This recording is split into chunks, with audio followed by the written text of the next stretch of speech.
Welcome to our ஆன்மீக களஞ்சியம் channel. இன்னைக்கு நம்ம பார்க்க போகிறது தெய்வத்தின் குரல் 7ஆம் பாகம் 4ஆம் அத்தியாயம் சமூகம்.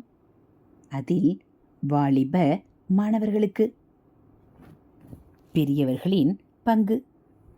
நிஜமான மனுஷியர்களாக நல்லபடி வளர்ச்சி பெறாமல் தாங்கள் வீணாக போய்விடக்கூடாது என்ற கவலை, தாபம், விசாரம் மற்றும் வாலிபர்களுக்கு இருந்துவிட்டால் போதும்.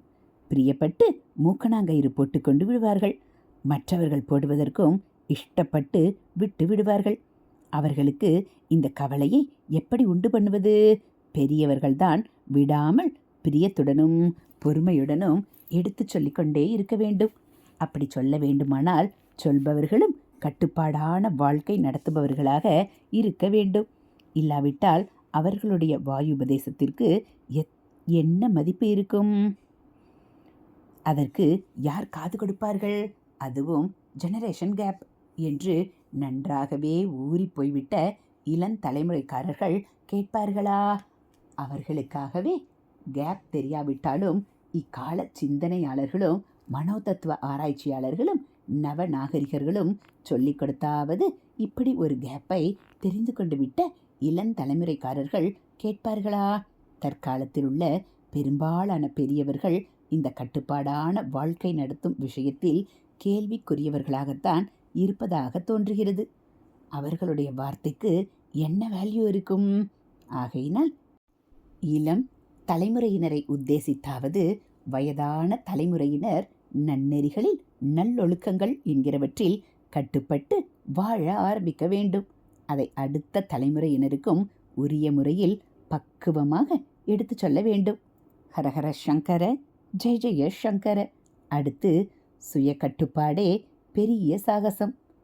இப்படி மற்ற பேர்தான் தங்களை நல்வழிக்கு கொண்டு வர வேண்டும் என்று வாலிபர்கள் விட்டுவிடாமல் தாங்களாகவே நல்வழிப்படுத்துவதுதான் அழகும் கௌரவமும்.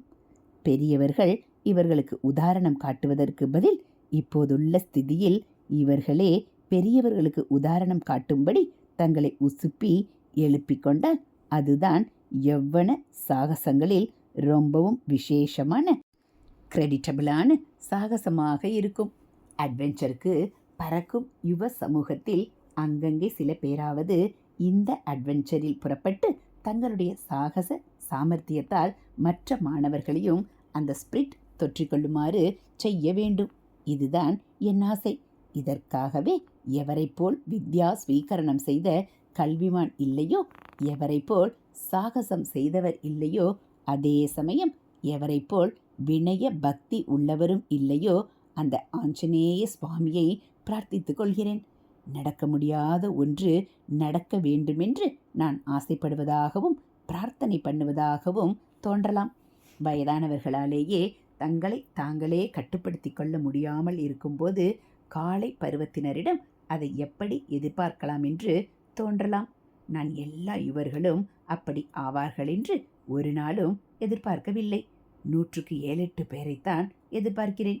நான் சொல்வது விசித்திரமாக தோன்றினாலும் வயதானவர்கள்தான் ரொம்ப வருஷம் கட்டுப்பாடு இல்லாத போக்கில் பழகி ஊறி போய்விட்டதால் அந்த போக்கிலிருந்து மீழுவது முடியாமல் போகிறது. வாலிபர்கள் அப்படி இல்லை. மனசு வைத்துவிட்டால் ஒரு பிடிவாதமான சங்கல்ப பலத்தில் மனசுப்படியே சாதித்து கொள்கிற சக்தி அவர்களுக்கு உண்டு. அப்படி 7-8% இந்த விஷயத்தில் புறப்பட்டால் போதுமென்றுதான் நினைக்கிறேன். வயதானவர்கள் தங்கள் விஷயம் தங்களோடு என்று முடித்து விடுவது போலில்லாமல் வாலிபர்கள் டைனமிசம் உள்ள உற்சாகிகளாக தங்கள் வழியில் மற்ற சகாக்களையும் இழுக்க முடியுமாதலால் இந்த 7-8% சங்கமாக சேர்ந்து காரியம் செய்ய ஆரம்பித்தால் மற்ற வாலிபர்களிலும் கணிசமான பேரை கட்டுப்பாட்டு நெறிகளில் கொஞ்ச நஞ்சமாவது கொண்டு வர முடியும் என்பதே என் நம்பிக்கை. ஹரஹர சங்கர, ஜெய ஜெய சங்கர. அடுத்து புதுவிதமான மாணவர் யூனியன். மாணவர் யூனியன் என்று தற்போது வைத்துக்கொண்டு உரிமை போராட்டம் நடத்துகிறார்களோ இல்லையோ, அதற்கு பதிலோ கொஞ்சம் விட்டு கொடுத்து சொல்கிறேன். அதோடு கூடவோ தாங்கள் சஜ்ஜனங்களாக, அதாவது நன்மக்கள் மேன்மக்கள் என்பவர்களாக உருவாகிற உண்மையான உரிமைக்காக ஒரு யூனியன் அவர்கள் அமைத்து கொள்ள வேண்டும். ஒவ்வொரு கல்லூரியிலும் ஒரு 7-8 நல்ல பசங்கள், நல்ல செயலூக்கமும் விட்டு கொடுக்காத மனோபலமும் கொண்டவர்களாக இதற்காக சேர்ந்து விட்டால் போதும். அவர்களே மற்றவர்களையும் தட்டி எழுப்பி இப்படி ஒரு யூனியனை ஏற்படுத்திவிட முடியும்.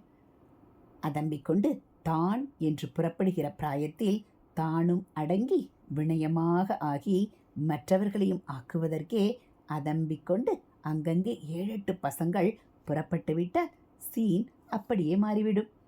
இரும்பு காலமாக கரிக்கட்டை காலமாக இருக்கிற தற்காலம் பொற்காலமாகிவிடும்.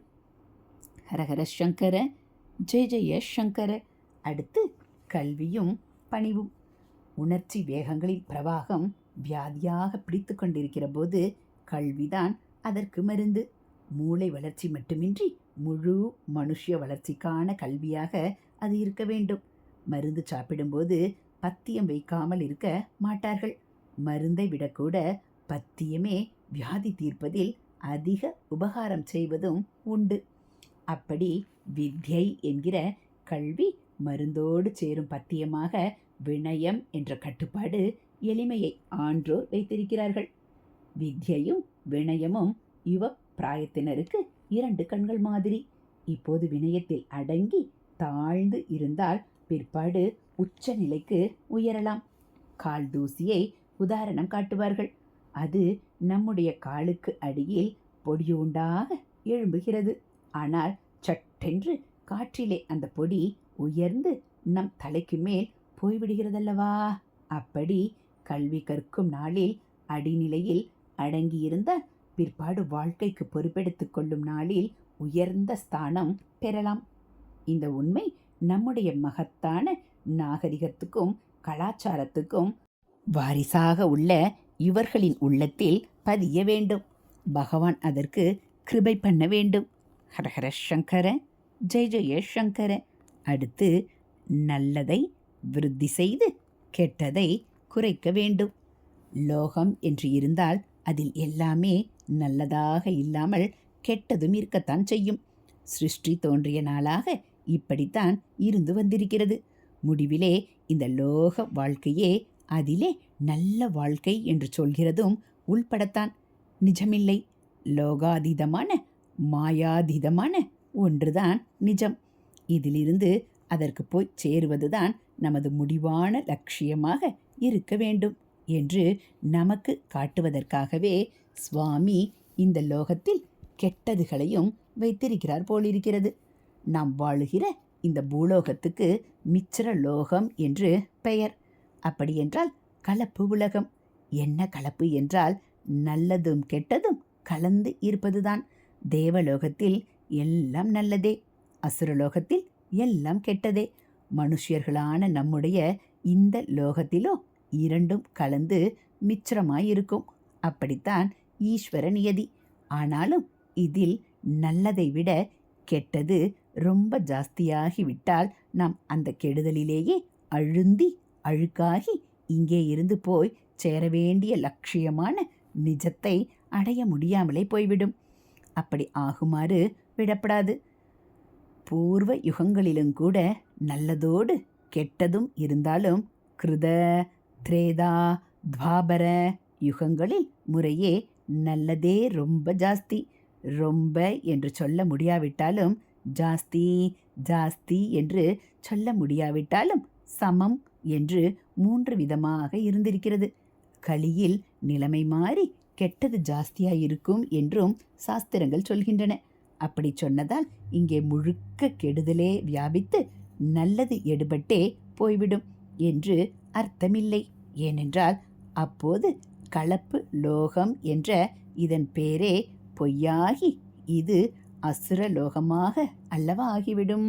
அதோடு கூட கலியின் கொடுமைக்கும் அதே சாஸ்திரங்களில் பரிகாரம் நிவாரணம் சொல்லி இருப்பதால் இங்கே இந்த யுகத்திலும் நல்லதற்கு பாதியளவு இடமில்லாவிட்டாலும் 40% இடமுண்டு என்று காட்டுவதாகவே ஏற்படுகிறது.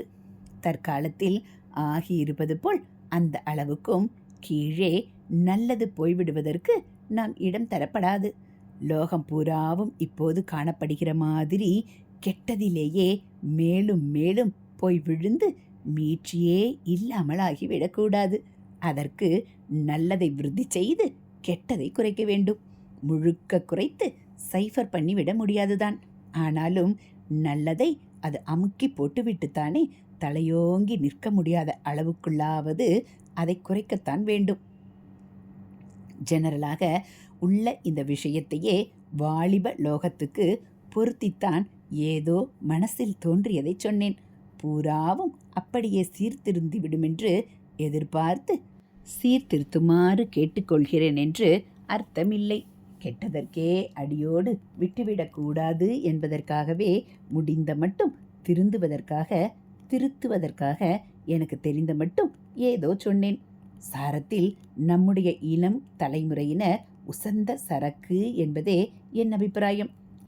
நல்ல உலோகத்தில் தடிமனாக களிம்பு ஏறினாற் போல இப்போது வேண்டாத அம்சங்கள் அவர்களை பிடித்து கொண்டிருக்கின்றன.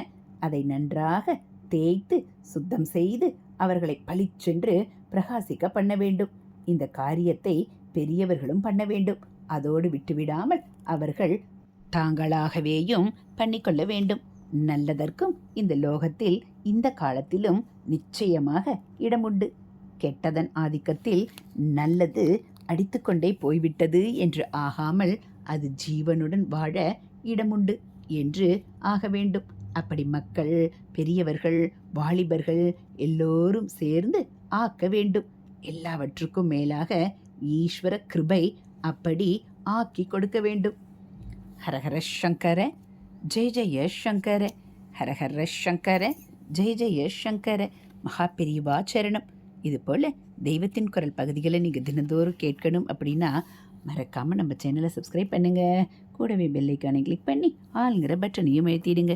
நம்ம சேனலில் வரக்கூடிய தெய்வத்தின் குரல் பகுதிகள், மகாபிரிவ மகிமை, மகாபிரிவ அருள்வாக்கு எல்லாம் உங்களுக்கு பிடிச்சிருந்தா ஒரு லைக்கும் கமெண்ட்டும் கொடுத்து உங்களுக்கு தெரிஞ்சவங்களுக்கும் ஷேர் பண்ணுங்கள். ஹரஹர சங்கர ஜெய ஜெய சங்கர. மகாபிரிவா சரணம்.